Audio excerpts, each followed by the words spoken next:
Hey, welcome back, faithful politics listeners and watchers. If you're watching on our YouTube channel, I am your political host, Will Wright. Your faithful host, Pastor Josh Bertram, can be here today.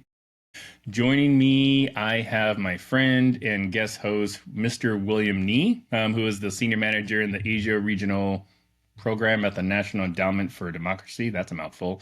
Um, and he's here to kind of play wingman, I guess, or maybe I'll play his wingman. I'm not really quite sure. But the reason he's here is because we have a remarkable guest today. His name is Mark Clifford. He is an author, journalist, and president of the Committee for Freedom in Hong Kong Foundation. He served as editor-in-chief of the South China Morning Post and the Standard, and held senior roles at Business Week and the Far Eastern Economic Review. He's also a UC Berkeley graduate with a PhD from the University of Hong Kong, has written a few books, including Today Hong Kong, Tomorrow the World, exploring China's crackdown on freedom, and The Troublemaker, about Jimmy Lai, a person that's been on the news a bit lately. And we're just so happy to have you on the show, Mark. So welcome to Faith and Politics. Hey, thanks, Will. Really appreciate your interest. Yeah, no problem. And I just want to jump right into this because I think we have a lot of material to cover. So we're going to be talking to you today about your most recent book, The Troublemaker, which is about this relatively unknown, I should say, person or unknown to me. And I first came to learn about him just preparing for this interview. And just the more I learned about this person, the more inspired I actually got about his life. So I'd love for you to just start us off by telling us, who the heck is Jimmy Lai? Well, that's a big question. Jimmy, let's start at the end. He's sitting in prison in Hong Kong right now. He's been in solitary confinement for 4 years. He started off, or he first came to Hong Kong at the age of 12 when he was an illegal immigrant. Guy came with $2 in his pocket. He was sleeping in a factory. 15 years later, he owned a factory. He's one of the most extraordinary entrepreneurs that the very entrepreneurial city of Hong Kong ever produced. But then he started looking a little more broadly after he'd made money. And it was during the crackdown in 1989 in China when a lot of students and others were killed by the Chinese government. And he said, okay, I've had it. He was selling sweaters. He was making sweaters. He was really the father of fast fashion. And he said, information is freedom. I want the people of Hong Kong to be free. So he started a newspaper and a magazine, and first in Hong Kong, then in Taiwan. He had millions of readers, one of the most successful Chinese language media operations in the world. But he got more and more into the cause of freedom in Hong Kong. And around that time, he converted to Catholicism as well. You have to see this as a journey. It's a one man's journey of freedom. Freedom, first, freedom from hunger. When he left China, it was during a famine that killed about 45 million people. His mother said, go to Hong Kong. I don't want you to starve. He was eating rats from the field mice. A grilled field mouse was a great delicacy for him at that point. Think about that. And a guy that he met who'd come into the railroad station in Guangzhou where he lived, gave him a piece of chocolate. And he said, chocolate's like heaven. Where are you from? He said, I'm from Hong Kong. So he went to Hong Kong to get food and find the freedom from hunger. And then the freedom to make money and start his own business. And then the freedom he found in God after he converted to Catholicism. So this was during a time when the British had Hong Kong as a colony.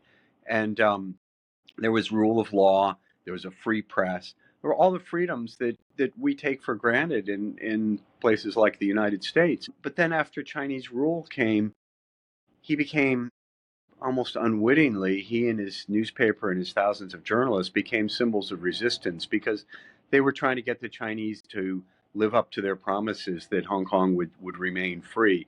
And China kept cracking down. And Jimmy said, I'm not going anywhere. Here's a rich guy. He was a billionaire before China destroyed him. He had houses around the world. He said, I'm not leaving. I can't run away. And 4 years ago, he was put into jail. And he's been in solitary confinement most of that time. And now, as we speak, he's taken the defense in his trial on national security law charges that he somehow was undercutting China just for standing up for freedom. And he's 76 years old, and it looks he's facing a life sentence. So, as you say, Will, I appreciate your interest. It's a remarkable story of courage and of freedom. Hey, Mark, this is William Nee. I lived in Hong Kong from 2007 to 2021, and I think it would be useful to listeners to basically talk a little bit about the uniqueness of Hong Kong. As an outpost, as a territory. As you said, it came back to the Chinese Authority in 1997, but then was it under a one country, two systems arrangement? And how is that unique in the world? And how is also Apple Daily, as this newspaper in that ecosystem, a unique paper that Jimmy Lai helped run? Yeah, that would be good context to provide, wouldn't it? So for 156 years, Hong Kong was a British colony. There wasn't full democracy, but there was freedom. There was rule of law, freedom of assembly, freedom of speech, freedom of worship. And when China the British agreed to turn Hong Kong back to the Chinese after a 99-year lease was running out on part of the territory, part of the colony. And the Chinese promised, as you said, William, to have this unique one country, two systems arrangement. Hong Kong has its own currency, different from the Chinese currency. Hong Kong has its own civil service that's different from China. It's a completely parallel government system. It would be, I don't know, as if Hawaii or something had it's everything was run by Hawaii except for the military. And China said, and that's unusual in a Chinese context, right? Because this is the Chinese Communist Party building on 2,000 years of statecraft, of centralized government control, layering Marxist, Leninist, communist government on top of that. They weren't used to this kind of autonomy. They promised, I think we all hoped for the best, but in fact, we've gotten the worst because China couldn't take even the little bit of freedoms that Hong Kong people had. For example, China promised that they'd move towards more democracy and Hong Kong people would be able to elect their own mayor and their own city council.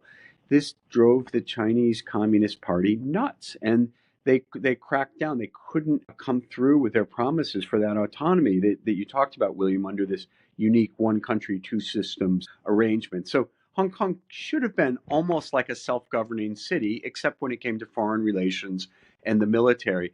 And people like Jimmy Lai were really at the forefront of that. So Jimmy's newspaper started in 1995, 2 years before Britain left and China came back, and it was a real crusading newspaper. It was uh, totally anti-corruption, pro-democracy, pro-free market, a wide range of opinions, lots of entertainment, lots of racy photos. Sometimes they went to the edge of good taste and a bit beyond. But it was a place that just reflected the uniqueness of Hong Kong that you were talking about, William. This kind of wild East place where anything went, and you could make money, you could have freedom, you could do what you want, right on the edge of China. And China just proved unable to keep its hands off.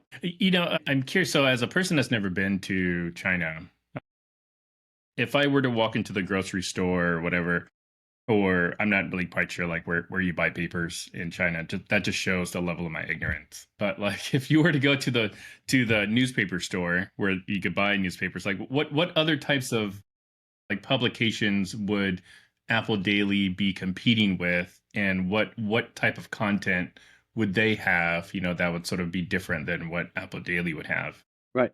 Well, interestingly, if you'd go to a 7-Eleven or something like that, a convenience store in Hong Kong or a newsstand, and there would be, um, a lot more newspapers than you'd find in any city in the U.S. It's just a very, very wild, vibrant media scene. So there were but in China, you wouldn't. In China, you'd only be able to find the state-run papers, and they would pretty much, the newspapers at least, magazines were a little freer to report, especially on business matters. In China, you'd pretty much have the same story in every newspaper in every part of the country. All 1.4 billion people could buy more or less the same story every day. Hong Kong was different. You had the pro Beijing, the pro communist newspapers, which were quite stiff, and you had more. I ran the two English language newspapers sequentially, of course. Even in the English speaking world, you had two, in old days even more, competing newspapers. But in terms of the Chinese language press, you had economic newspapers, business newspapers, more entertainment-oriented papers and magazines. And then you had Apple Daily competing against something called Oriental Daily News. They were the two big ones. There'd be a lot in there on horse racing. Hong Kongers are crazy about horse racing. Both papers would cover it. You'd have a lot of pictures of actresses, of politicians, of car crashes. The media scene in Hong Kong, again, before the crackdown, was one of the most vibrant in the world. But now it's not. Apple is shut. We had, maybe I should jump ahead a little bit to that. I was on the board of directors in August 2020, just after a national security law was passed. We had 250 policemen raid the newspaper, drag Jimmy Lai out of his house and handcuff him, parade him through the newsroom. Our remarkable reporters interviewed him as he's being perp walked by the police through the newsroom. And anyway, the police hauled off Jimmy and a number of other people. It turns out I was the only director of the company in Hong Kong, not in custody for a couple of days, which was not a very nice feeling. Then they came back 8 months later. Jimmy was already in jail. They came back in June 2021, this time with 500 policemen. Took away in the end, there are 6 other colleagues besides Jimmy who've been sitting in jail for 3+ years and who pled guilty, who were just waiting their sentencing. They're being held hostage to Jimmy's case. So the media environment, Will, was very, very open and then very, very closed, because after Apple Daily, a number of other newspapers were shut and online sites, and then the rest of the media just caved. I mean, nobody wants to criticize the government at all, for good reason, because you'll end up in jail if you do. Hi, Mark. I think the raid of Apple Daily. I mean, it's such a tragic scene, and like as you said, they're perp walking him through the office to kind of demonstrate their authority. And it's just obviously really tragic from a place where, as you said, the media scene was so vibrant.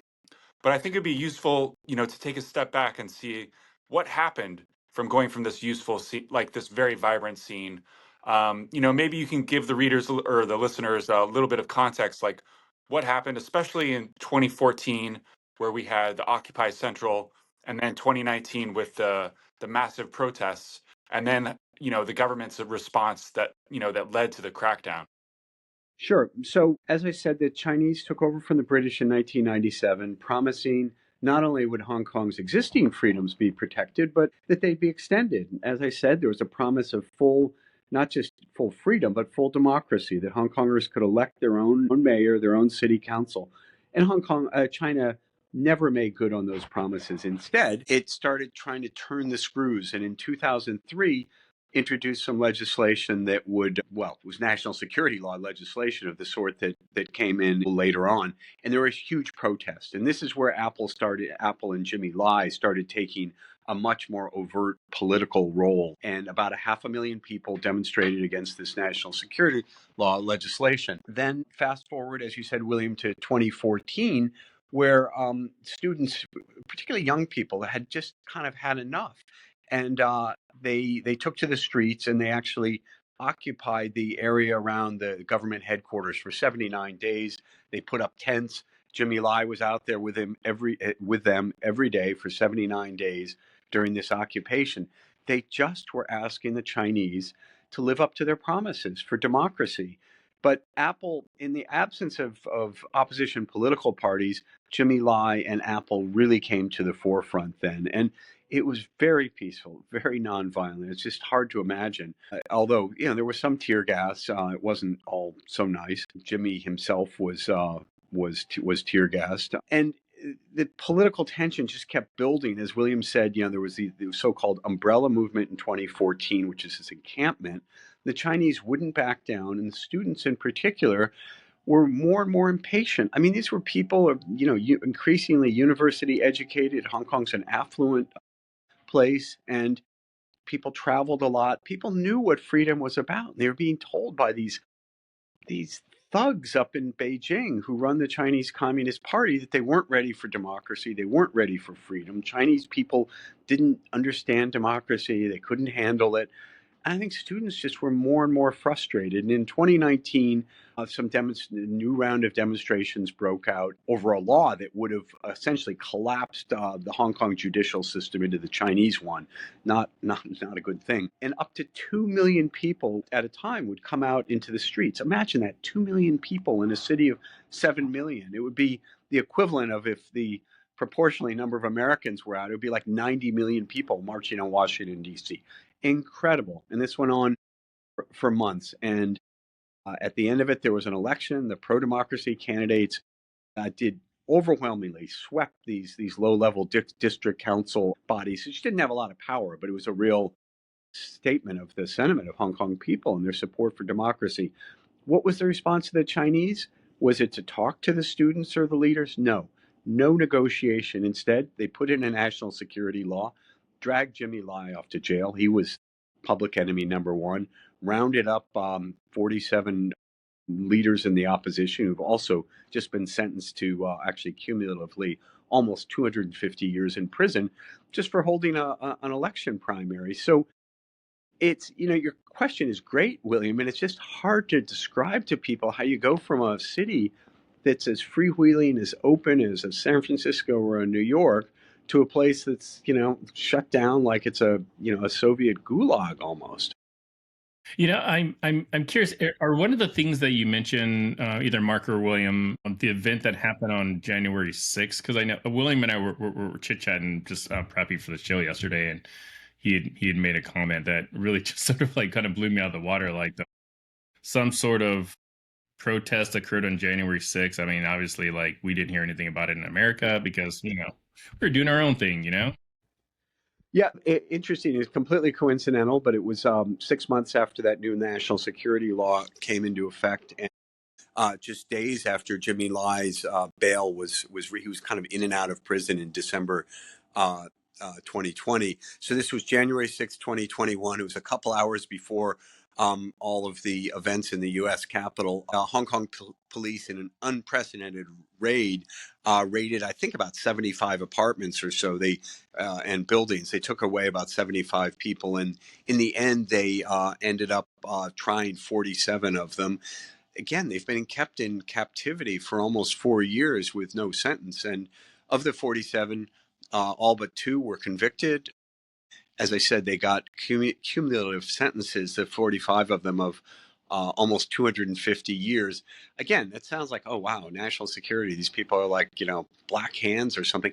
All they were doing was trying to have an election primary to decide who'd be the best democracy candidates to run in some upcoming city council elections. It's hard. It's almost an Alice in Wonderland kind of thing, but without the wonder and just the terror of going from freedom to a situation now where somebody was just thrown in jail because they didn't like the T-shirt he was wearing.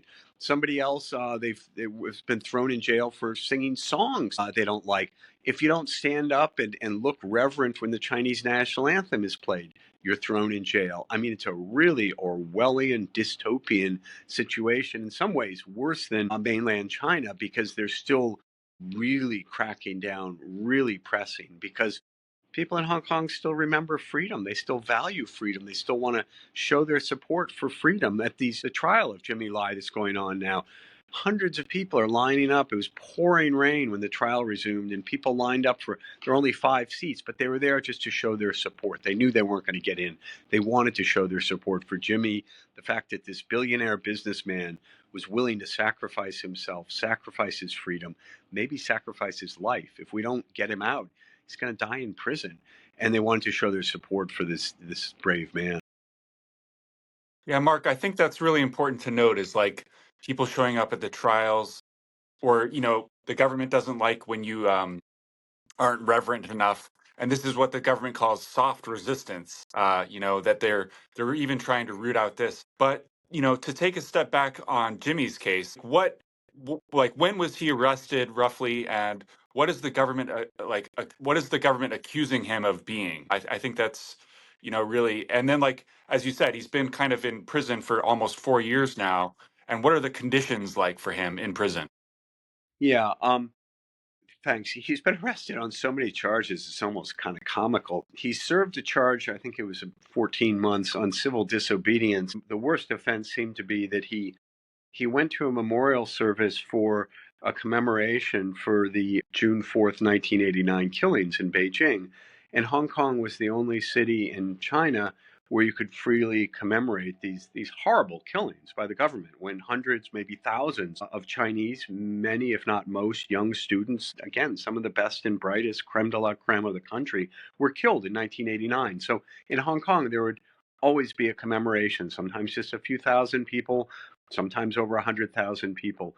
Jimmy went, and then they were shut down after the national security law came in. And Jimmy, sorry, it was a COVID restriction. The NSL, the national security law, had not yet come into force. It was June 4th, 2020. But the gathering was prohibited on restriction grounds because of COVID. Jimmy went to the typical site of the traditional site of the commemoration, got out of his car, lit a candle, said a prayer, refused to talk to the media, refused to make any statement to anyone. And for that, he was convicted of incitement to riot. Incitement to riot. Just think of that. And jailed for 14 months for that. It shows you kind of where, how much they've tried to crack down. Okay, he served his time. They said, what else can we get him for? So then they arrested him on a violation of his lease, where he had sublet part of the newspaper office to a private family business. It was like half the size of one half of a tennis court. It was like a little bit bigger than a closet. He paid rent on it, but somehow that became fraud. It became a criminal charge, and right now he's serving 5 years and 9 months on this completely bogus fraud charge. It would be like, I'm renting an apartment and the landlord says no pets and I bring in a cat. I mean, it was like, it's that level of absurdity, and you put a guy in jail for almost 6 years for that. But the big enchilada, the thing that they're really trying to get him on, is national security law. And they claim collusion with foreign forces, which mostly seems to consist of the fact that before this national security law came into effect, he met Vice President Mike Pence, and he met Secretary of State Mike Pompeo. Hong Kong officials come and meet these guys all the time. But the Chinese government is incensed that Jimmy Lai would have the nerve to talk to Americans, talk to American politicians, and ask for their support to keep the spotlight on Hong Kong, to try to support Hong Kong's freedoms. And so for that, he's been held without bail. I mean, he's been serving these other charges, but he was thrown in without bail. He's been in solitary confinement almost that entire time. That's more than 1,400 days in solitary confinement, allowed out for 50 minutes a day of exercise, no window, some kind of indirect light from the hallway in his cell. It fits the United Nations definition of torture. Anything more than 15 days of solitary confinement is generally considered torture. Solitary confinement should only be a last resort. That's what the United Nations says. That's coming after, it's called the Mandela Principles, after Nelson Mandela and the time he spent in prison. He's spoken very eloquently about the soul-destroying effects of solitary confinement. Jimmy's 76 years old. He had diabetes going in. He suffered COVID while he was in prison, despite being in solitary confinement. He's had cataract surgery in prison that was kind of botched. He doesn't seem to see too well. He's not in great health. I mean, I think any 76-year-old is trying to take care of his health. And, Jimmy hasn't had the opportunity to do that. It's clear that he's lost a lot of weight. We haven't seen any pictures since one was surreptitiously taken about a year and a half ago, a little over a year ago, by the Associated Press. But people can see him in court now. His wife is there. One of his daughters, I believe, and his sons are attending the court. So, he's hanging in there, and spiritually, mentally, intellectually, seems very robust in his defense. I mean, but physically, I mean, it would take a toll on anyone, let alone somebody who's 76 years old. I mentioned at the top that I had never heard of Jimmy Lai before, which is true. But I have heard about other, pro-democracy troublemakers, if you will, say like in Russia, like the Alexei Navalny. And I'd be curious to know, like, is there a parallel sort of, example that you can make between kind of what Jimmy's doing and what Alexei Navalny, tried to do. Yeah, well, I think both of them have a bravery that most of us just don't have, and they both wanted to speak truth to power. They both have had incredibly supportive spouses. In Jimmy's case, I mean, it's interesting because the guy who wrote the foreword to my book, Nathan Sharansky, I mean, my book, The Troublemaker, my biography of Jimmy Lai. Nathan Sharansky spent 9 years in the Soviet Gulag, and I was fortunate enough to moderate some conversations between Jimmy and Nathan Sharansky just before Jimmy went into prison. I later talked to Nathan about these issues, and he said Jimmy was incredible. He'd never met anybody like him. And this is, again, coming from a Gulag survivor, that Jimmy was trying to prepare to be a model prisoner. And so I talked with Sharansky. I never had the chance, unfortunately, to talk to Navalny. And Sharansky felt that as Sharansky himself tried to do in prison, and as he felt that Jimmy was doing in prison, he said that, you can't control when you're going to be physically free. In Sharansky's case, he didn't know when the KGB was going to let him out. Jimmy doesn't know when his Chinese communist captors will let him out. But you can be free in your own mind. And I think that's what Jimmy has tried to do. I believe that's what Sharansky tried to do. That's certainly what I think that's what Navalny tried to do.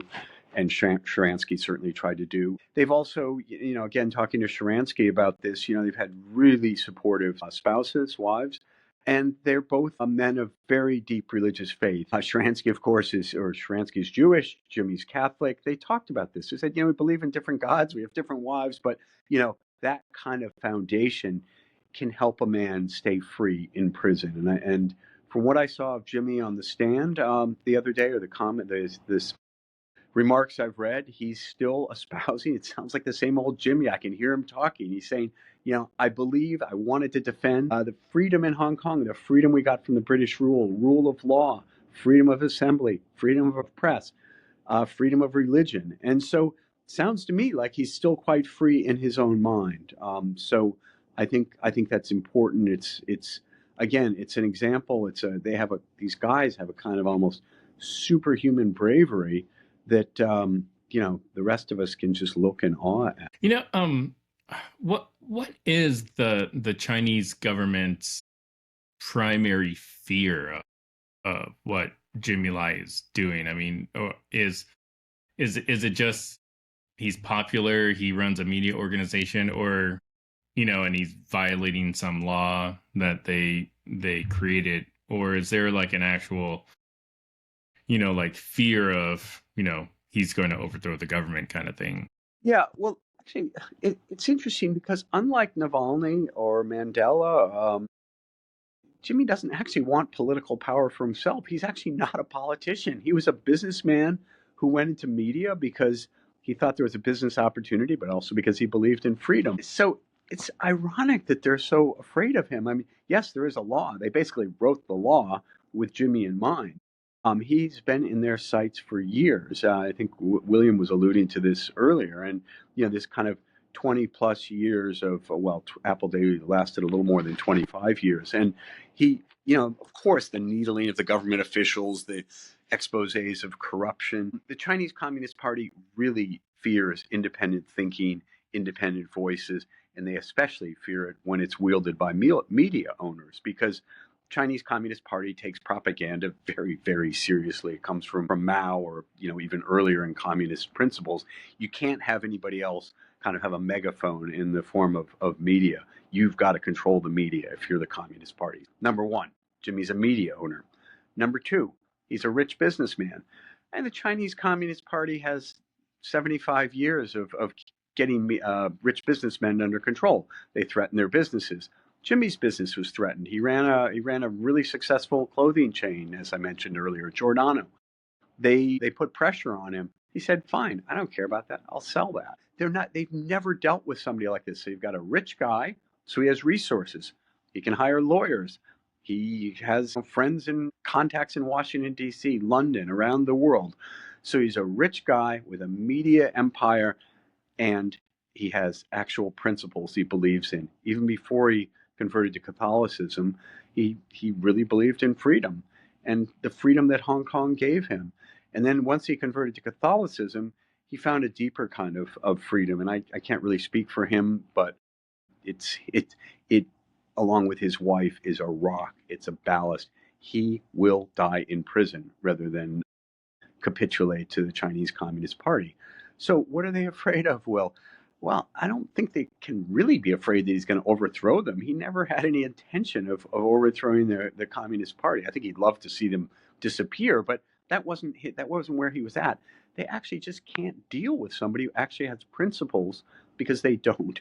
All they care about is power and control. And Jimmy actually really believes in the freedom of each individual person, the integrity, the worth of that. And he doesn't believe that anybody should, given everything he's been through, he doesn't believe anybody should tell him how to think or what he can write or what he can believe. I mean, they've denied, if you can believe it, they're denying him Holy Communion in prison right now. I mean, they're really trying to get to him. And I don't know. It's like so far he's been like a rock, but right now it's shaping up to be Jimmy Lai versus Xi Jinping. I would think Xi Jinping has better things to do than persecute a 76-year-old guy, but what do I know? I watched this documentary called the Hong Kongers. I can't remember if it's plural, but I watched it recently, and there's a really, I don't know, cute, funny story about the Giordano. Giordano. Yeah, like how he came up with the name. It's like some restaurant or something like that on a napkin. Yeah, he was in New York. This is when he was in the garment business, and he's just been working all day. Went to grab a slice of pizza, throw up a napkin because he's thinking that's a good name. He's not trying to fool anybody, but it's got a kind of European, Italian cachet, So rather than being just like another Hong Kong garmento selling cheap shirts, he figured, he actually is great at branding and design. He's a very artistic guy, and in fact has studied art. Is spending a lot of his time in prison drawing religious themes, mostly Christ on the cross, the Virgin Mary. But yeah, he's got a great design. He's a very, very creative guy. As I said, he's kind of one in a billion. But even as an entrepreneur, and Hong Kong's filled with entrepreneurs, he's just very creative. Always coming up with new entrepreneurial ideas. I mean, really extraordinary guy.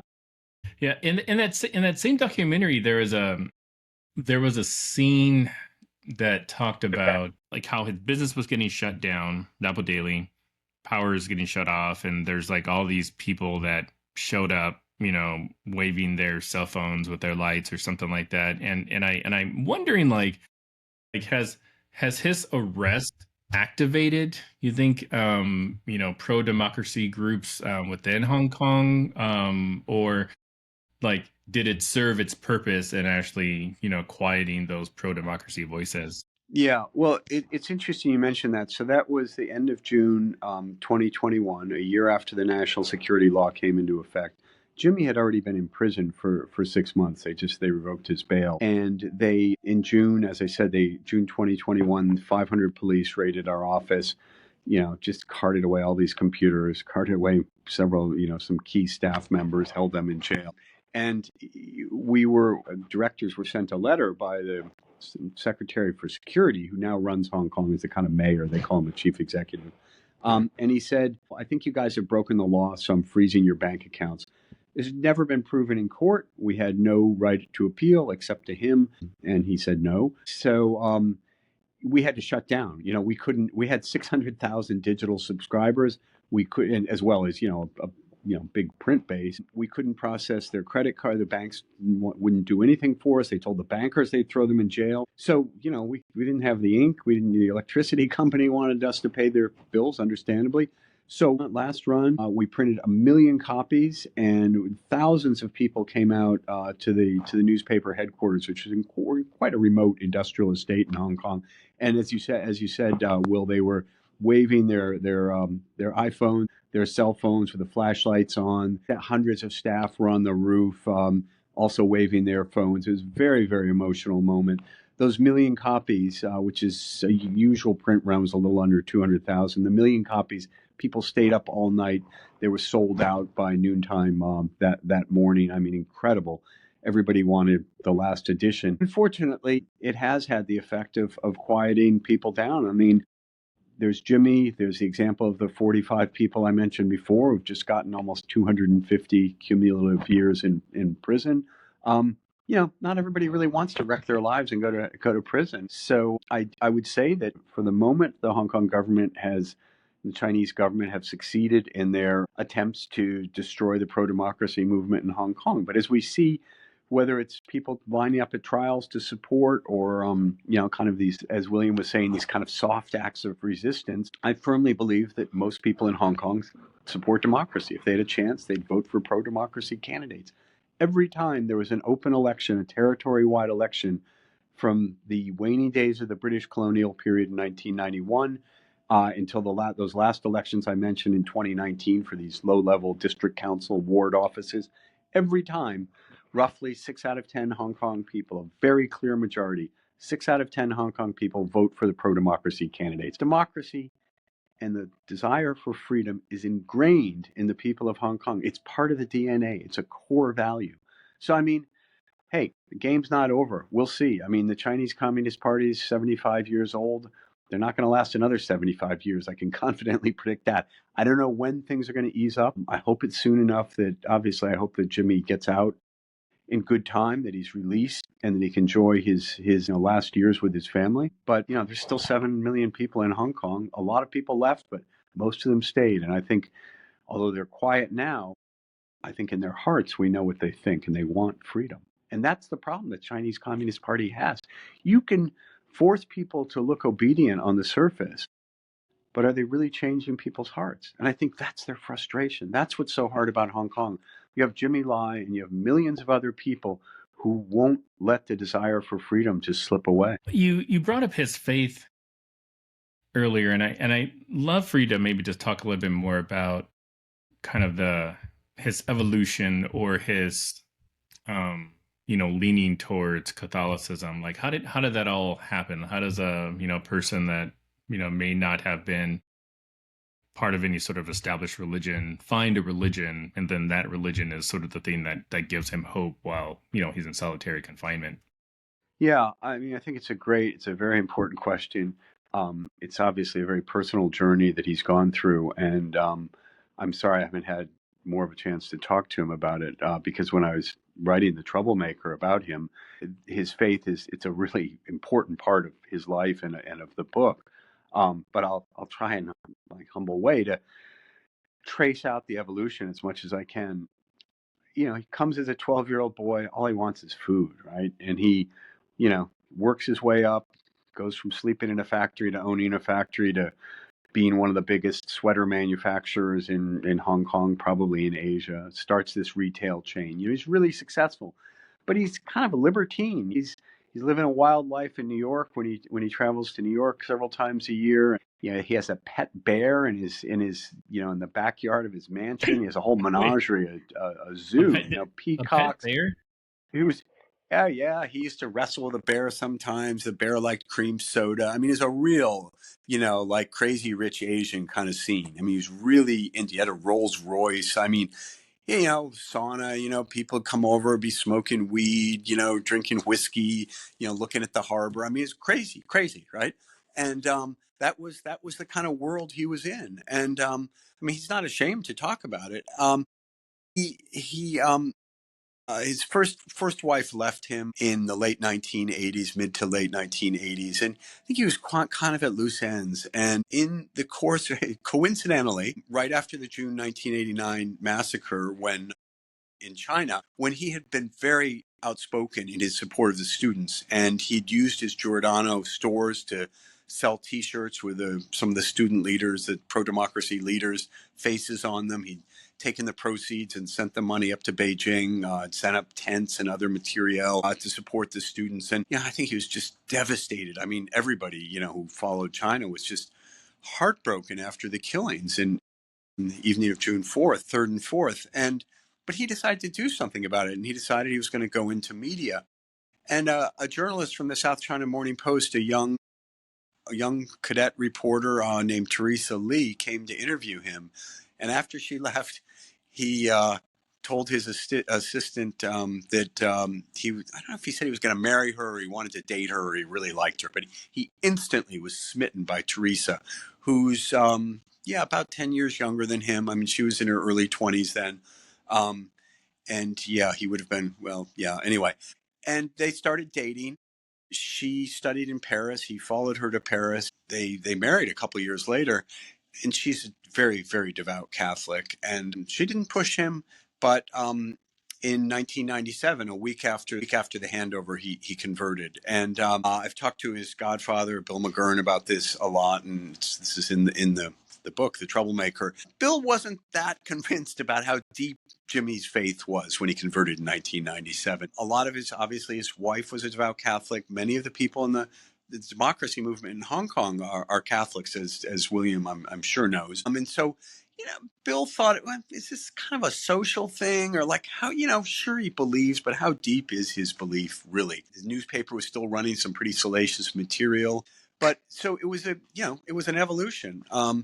And it's one that has, kind of fast forward to the end of 2020 when he was put into prison, and all he's read, he gets 2 to 4 books a month. I've seen lists of those books. They are all heavy duty theological treatises, everything from St. Aquinas to Pope Benedict. He spends his time kind of leading a life more or less of a Benedictine monk. I mean, it's a very structured life. It's not the life of a wild prophet out in the desert. It's like the lights go on when the guards turn the light on. You eat when they tell you to eat. You have your time for meditation, prayer. He spends a lot of time drawing. As I said, he's really developed his artistic skills, all religious themes. He has to do prison labor. It's forced labor. So he is, to the extent he can, living the life of a man who's free within the confines. He is intellectually free, but it's his faith and the love of his wife and support of his wife that I believe have really sustained him in prison. And it's not necessarily a journey that he would have gone as far along if he hadn't been in prison. I mean, yes, he was Catholic. Yes, it mattered to him, but it matters to him now in prison. Port that he wouldn't have necessarily had if he just stayed as a business owner who wasn't in prison. Wow. This next question is kind of a little bit more lighthearted, but like, why is this name Jimmy? I don't know. That is a good question. One of the problems about writing a biography of somebody you've known for 30 years, but who can't talk to you, is you can't answer some really basic questions. So as far as we can ask all his associates, in Hong Kong, people just kind of, took English language names. I mean, this is another remarkable thing. This is a guy who didn't make it through primary school. I mean, basically didn't go to school after he was about 8 years old. He had to repeat a couple of classes. I mean, he's off the charts smart. He's got a twin sister who could just look at a page, and she's kind of photographic memory, also brilliant, but kind of wired differently. And so Jimmy was a very restless guy. I don't think he just couldn't sit still. He was a very mischievous guy. So I think he had to repeat at least one of his elementary school years. And look, it was the culture. It was actually, before the Cultural Revolution. It was a time of real ferment and chaos in China. And his family, had a house. It was taken away by the communists. They lost their wealth. It was a real downward trek. So when he got to Hong Kong, he wanted to learn English. He started reading the dictionary. He learned German for a while. He was working for a German company. He realized the people who really got ahead spoke English. So he's self-taught in English. But it was the garment business. There was Harry, there was Henry, there was Calvin. People just pick names. His Chinese name is Lai Chi Ying, but everybody just called it. You just say Jimmy in Hong Kong, everybody knows who you're talking about. There's only one Jimmy. So funny. Yeah. So I met my wife in South Korea. She was teaching English, and I remember like she had talked to one of her students and said something about them, like, call them Johnny or something. I'm like, why'd you call your student Johnny? She's like, oh yeah, that's part of the thing, like we give all of our students like these English names, and that's kind of what they go by, like throughout the class. And I'm like, that's weird. Yeah, I mean, you come to New York and you're hanging around with people in the garment district. I mean, already he felt self-conscious as an Asian, so he really did dress the part of the crazy rich Asian. I mean, with diamonds and expensive shirts and clothes and things. And nobody's going to call him Chi Ying. So it's like Jimmy. It just sounds very American kind of name that just makes it easier. And he's a really gregarious, outgoing, engaging guy. And one of the secrets to his success is that his father left the family and actually came to Hong Kong several years before he did. And he grew up without a father, but he's been very successful in having older men helping him out and mentor him. One of them was a retired, I think, bookkeeper at one of the garment companies and helped him. It's a lot easier if you come to New York, to be called Jimmy than some name that nobody can pronounce. So we have a new president-elect, and you mentioned earlier that he, did meet Mike Pence, Mike Pompeo, and I'd love to kind of get your thoughts and or hopes on what, if anything, could this new incoming Trump administration do to help, Jimmy's cause? Yeah. Well, great question. President-elect Trump, when he was a candidate, but just right before the election, said he would 100%, that's a quote, 100% get Jimmy Lai out. He said it would be easy. He said we don't even have people talking to them right now, meaning, I guess, American officials talking to Chinese officials. So, I really hope that he'll do that. And I would expect him to do that. He is a man who likes to get things done. He likes transactions. I think this would be I would hope it would be a quick and easy transaction, and I hope that he puts his energy into that, his own personal energy, but also energy of really senior staff and trusted aides. On the Chinese side, I agree with President-elect Trump in the sense that it should be easy. Will it be easy? I don't know. From the Chinese side, I can think of almost nothing that would have a higher reward for a lower cost than letting Jimmy Lai out of prison. The Chinese would lose nothing. I mean, they can convict him if they want first. I mean, that's a foregone conclusion. There's basically a 100% conviction rate on these national security law cases. Convict him, let him leave on health grounds, on humanitarian grounds. I mean, this costs the Chinese nothing, zero. And it would really help reset the frame. I mean, Jimmy's increasingly well known abroad. We've had reports from the United Nations about his arbitrary detention. The United Nations says that he should be released immediately. In fact, he should get compensation for what he suffered. We've got a lot of support from politicians in the US, the UK, around Europe and Asia, Australia, of course, Canada. If you let Jimmy Lai out, it helps really reframe the narrative. And I don't want to say that China needs the rest of the world. China can go its own way, but we all know that China's economy is really struggling right now. So why wouldn't you try to make it a little easier? Why wouldn't you give an olive branch out for almost nothing in return? You're giving up nothing. I hope and expect that President Trump will move ahead and get Jimmy Lai out of prison. I just hope that Xi Jinping would see the wisdom of that transaction. So I've got just two more questions. My first question is if Jimmy were here on this podcast right now, what would you think he'd want to tell our audience? I think he'd want to, it's a really nice question. I think he'd probably love to be on it, and I hope he will be. I think he'd talk to them about freedom, and he'd talk to them about the various kinds of freedom. First of all, freedom from fear, rule of law, what we had in Hong Kong and how important that was. But just the freedom to express yourself, whether it's running a newspaper or being able to pray to your God and take Holy Communion. He's all about freedom. He's also, interestingly, because we're doing a media thing, he really understood the importance of media and the way in which information can be freedom. I mean, he got into media, as I said, after the shock of the 1989 Tiananmen killings. But this was a time when CNN was just starting. We forget that you could have almost real-time coverage of things like the Tiananmen killings. And he saw media is information, media is transparency. Information transparency will get better results. I mean, he's a real ground up, small d Democrat in that sense. So I think he'd want to talk about freedom, but I think, not having talked to him in the last 4 years, I think he'd also be talking more about spiritual freedom, because my sense is that he's really deepened. He's gone from the freedom of having a pet bear and, a Rolls Royce, through the freedom of being a media owner to, I think, the freedom of finding God. I'm not laughing about what you said. Every time you mention about the pet bear, I'm just like,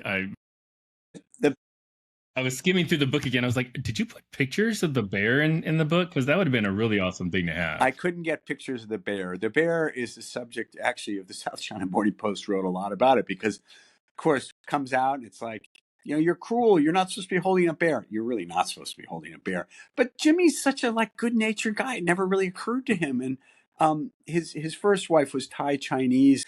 There's he had a lot of friends in Thailand, loves it. And again, there was just I don't know. He went down to somebody's house, and people's yards and things were bigger at that point down in Bangkok. And yeah, saw somebody with peacocks or some other animal. Yeah, let's do that. And so I think he had flying fox, he had peacocks, bears. Yeah, I mean, it was just kind of crazy. And yeah, I don't know. It's just, but that gives a sense of, what a kind of libertine, sybaritic kind of lifestyle he led at that point. And that's why I think it's that much more impressive that he's made this journey to, really giving up his own freedom and finding freedom through his faith. I mean, I think it really is an extraordinary journey. It wasn't like he, kind of grew up in a strict religious household and was always, devoted to the church. No, he had to find it the hard, long way. So, Mark, where can people, I guess, keep up to date on what it is you're doing?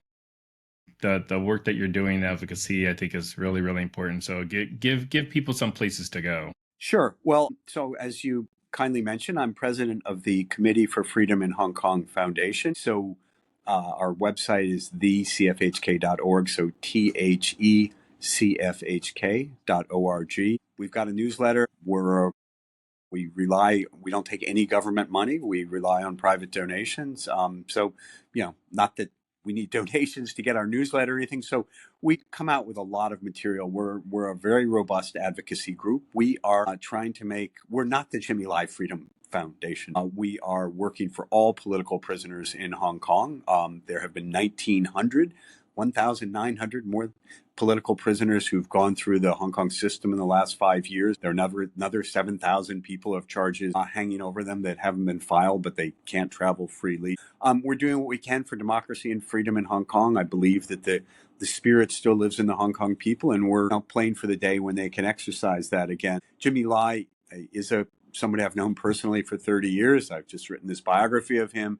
He's got a very high profile internationally, so certainly we do a lot of work on his behalf. But we have to remember, he's one of very, very many people who are unjustly imprisoned in Hong Kong. So we get him out first, and then we keep working. Well, thank you so much. And I'm going to make sure I put all those links to include a link to your book so people can pick it up. The Troublemaker. It's right here. There it is. And that's Jimmy Lai. Make sure you pick it up. Make sure you visit all the links that we're going to include. And just thank you again, Mark, for everything. This has been great. Well, thanks for your interest, Will. And William, great to see you again. And thanks for your interest. Look forward to continuing the discussion.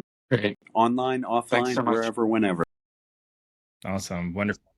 And to our audience, thanks again for joining us. And remember, keep your conversations not right or left, but up. And we'll see you next time. Take care.